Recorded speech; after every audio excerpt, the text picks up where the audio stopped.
So, my mental health has been a little touch and go, thanks to a lot of self reflection, existential meditation, therapy, feeling my feelings, and waking up every day to a world that practically demands we bear witness to its ever growing list of human and environmental atrocities.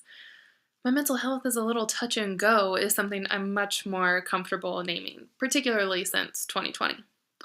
It was a hard year, notoriously speaking. I mean, I'm still processing it 5 years later, and things have not gotten a whole lot better. I actually know 2020 was the year I went mad because I was the harbinger who announced it. It was a late afternoon in mid March, at the end of our last day in the office before what we thought would be a 2-week COVID lockdown. On my way to my car with arms full of boxes filled with office plants and a work laptop, I yelled over my shoulder to a colleague, "This may be how I go mad." And it was a strange and maybe ominous goodbye. A few weeks later, I told that story to someone I was connecting with for the first time in real life over FaceTime, naturally because COVID and we were all virtual. And they responded with, "Why not embrace the madness?" It was the first time someone had posed the question to me, and I thought about it and realized, of course they were right. In March 2020, I was just weeks off of a fresh breakup, living alone with my cat. And while I stepped into my now home office with a great deal of relative privilege, I did not yet know that I had already contracted COVID from someone who returned from international travel just in time to attend our last in person staff meeting. The most popular word of that season was unprecedented, and for the vast majority of us, it was our first time trying to stay human during a global pandemic. Over the next 3 months, my body was still messed up from the yet unnamed long COVID symptoms that would only get worse through the rest of the year. And still in quarantine mode, my body was confused, but my mind was quickly becoming an absolute wreck. Anxiety I had never known before turned into panic attacks that made for some of the scariest, darkest nights from which I'm glad I awoke. But of course, it wasn't just COVID. I had already been torn up over the story of Ahmaud Arbery's murder that February, before news of police killing Breonna Taylor and George Floyd swelled into the global demonstrations that became known as Freedom Summer, when Black Lives Matter grew with the movement for Black lives. And during that season, it seemed the systems of inequity and their injustices were laid bare, exposed.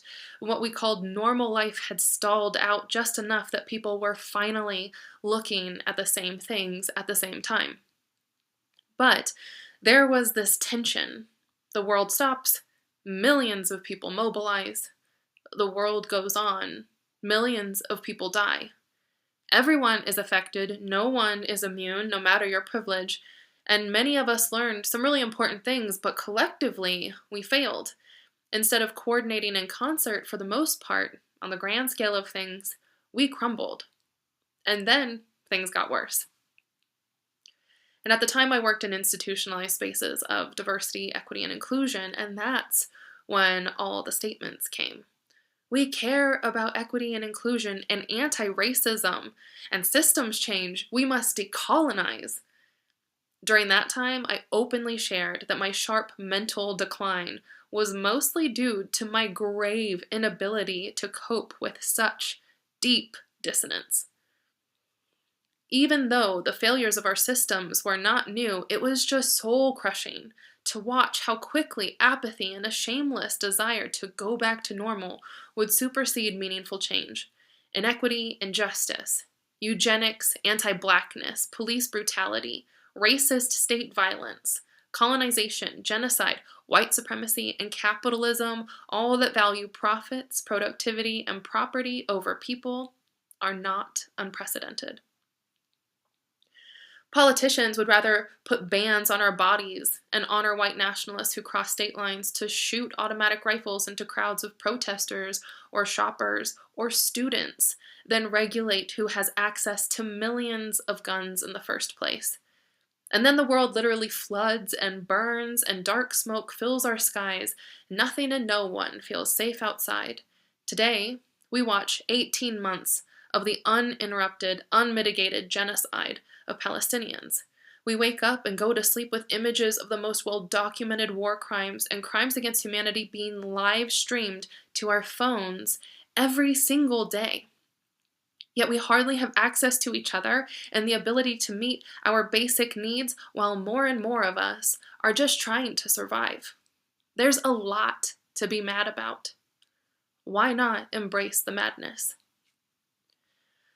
Lamar Jarrell Bruce wrote a book, How to Go Mad Without Losing Your Mind, and aside from this incredible title, I think the best part is the presentation of madness through 4 lenses, all of which are pathologized to maintain existing power dynamics and preserve the status quo.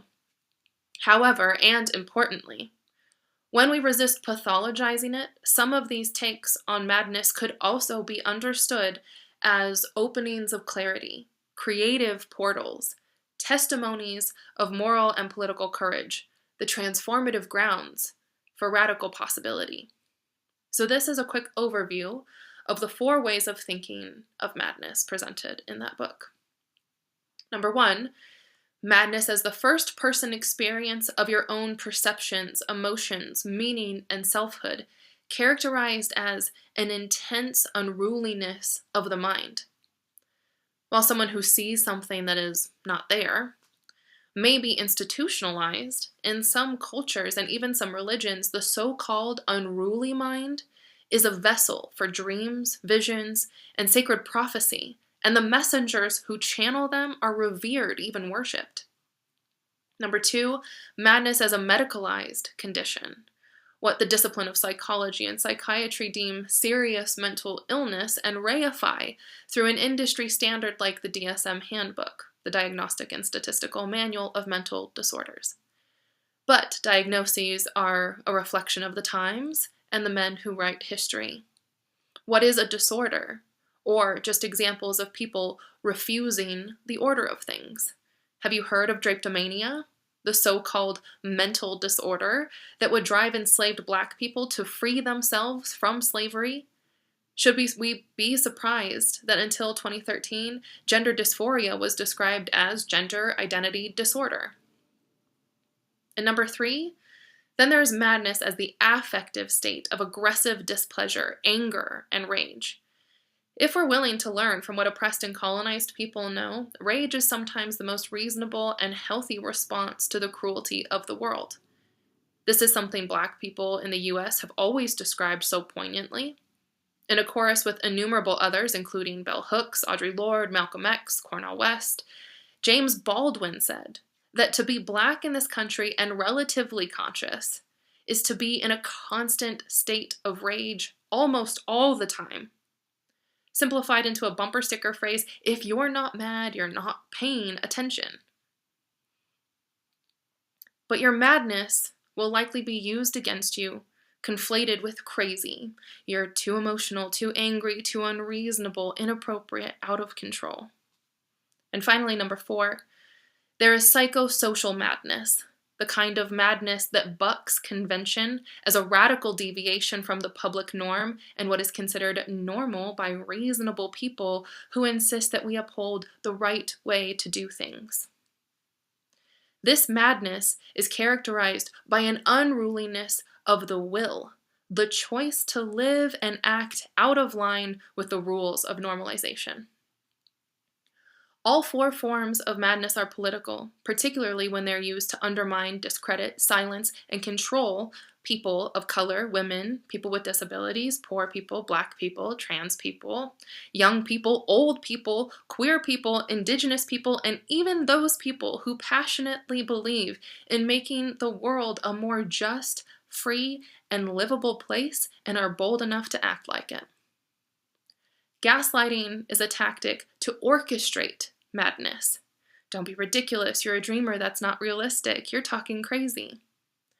Is it so crazy to believe that things don't have to be this way? That no one must be sacrificed?